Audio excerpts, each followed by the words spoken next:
The Adventure of Tom Sawyer by Mark Twain. Longman Simplified English Series. Read by Sirinthip Pengprasittipong. Chapter 9. Medicine. A new and weighty matter occupies Tom's mind. Becky Thatcher had stopped coming to school. Tom had struggled with his pride for a few days, and tried to forget her, but failed. He heard that she was ill. If she should die, he no longer took an interest in swimming, or even in Sherwood Forest. He went about looking very depressed. His aunt was worried, and began to try all sorts of medicine on him. She bought all the health papers regularly and believed all the solemn nonsense which they contained. The water treatment was new now, and Tom's low condition was an unexpected price of good fortune to her. She took him out at daylight every morning, stood him up in the witches, and drowned him with a flood of cold water. Then she rubbed him down with a towel like sandpaper, and so made him recover.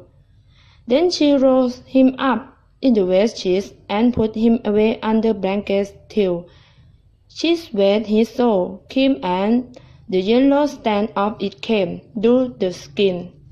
And Tom says, yes, in spite of all this, the boy remained as sad at a funeral. Aunt Polly decided that this depression must be broken up at any cost. Now she heard of painkiller for the first time. She ordered a dozen bottles at once. She tasted it and was filled with gratitude. It was simple, free and liquid form. She gave Tom a teaspoonful and watched with the deepest anxiety for the result. A white look came into Tom's eye. He gave a deep gasp and then started to race around the room. Aunt Polly was delighted. Her troubles were over, for the depression was broken up. Tom felt that it was time to wake up and protect himself. So he drew over various pains of relief, and finally decided to pretend to be fond of painkiller. He asked for it so often that he became a nuisance. His aunt ended by telling him to help himself and stop worrying her. But she watched the bottle secretly.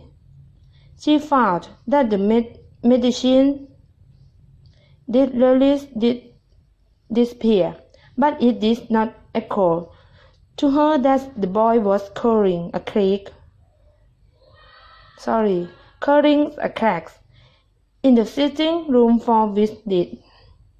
One day Tom was giving medical attention to the crack, when his aunt's yellow cat, Peter, came along singing, eyeing the spoon greedily, and begging for taste.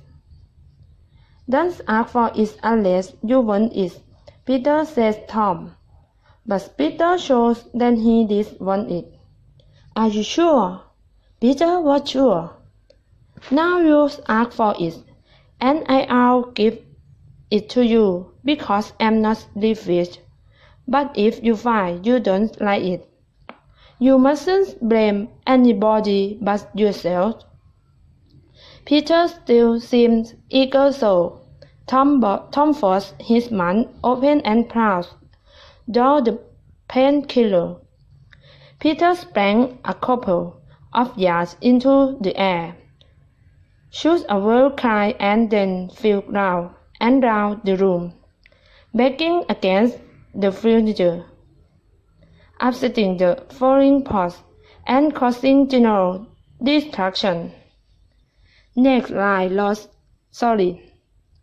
lost on his back, legs and then made it around, screaming with joy. Then he went rushing round the house again, spreading more destruction his pet. Aunt Polly entered in time to see him take some astonishing leaps into the air, give a final prairie scream, and saw through the open window, carrying the rest of the firepots with him. The old lady stood rooted to the floor, was astonishment pitching over her glasses. Tom was on the floor, splitting his sides with lager. "Tom, what on earth is wrong with that cat?" "I don't know, Aunt," gasped the boy. "Why, I never seen anything like it. What did make him behave like this?" "In this I don't know, Aunt Polly. Cats always do that when they are enjoying themselves." "They do they?" There was something in her tone that made Tom expect trouble. The old lady bent down. The handle of the teaspoon was visible under the rug. She took it and held it up.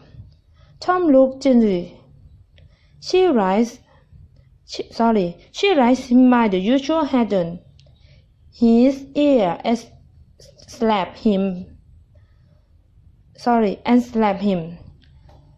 "Now why did you tease that poor, dumb creature like that?"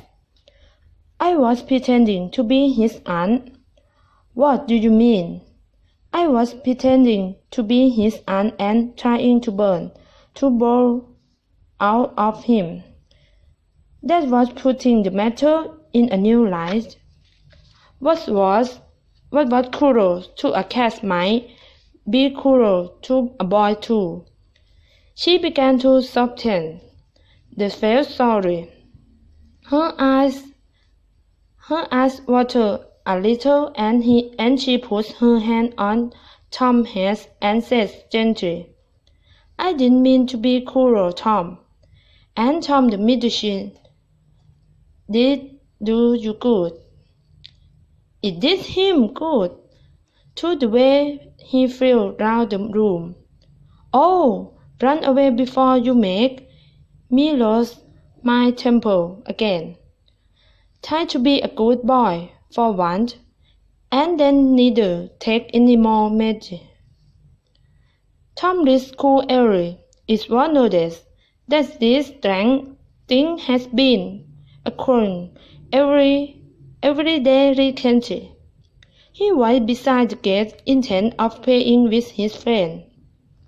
When Jeff Thatcher arrived, Tom spoke to him and tried in laudable way to get some information about Becky. But the stupid boy could not understand what Tom wanted. Tom was hoping when a dress came inside, and hating the owner of it as soon as he saw that she was not the right one. Then one more dash passed in the light gas, and Tom's head gave a gasp leap. The next instant he was stopping, laughing, saving boy, standing on his head, jumping over the fence at the reek of light and lamp, doing all the heroic. This he could think of, and keeping an eye on Becky Thatcher to see if she was nothing. She never looked. He walked through a group of boys, scattering them in every direction, and fell beside Becky, almost upsetting her. She turned away with her nose in the air. Some people think they are very smart," he heard her say mockingly. Tom's cheeks burned. He rose to his feet and walked away. The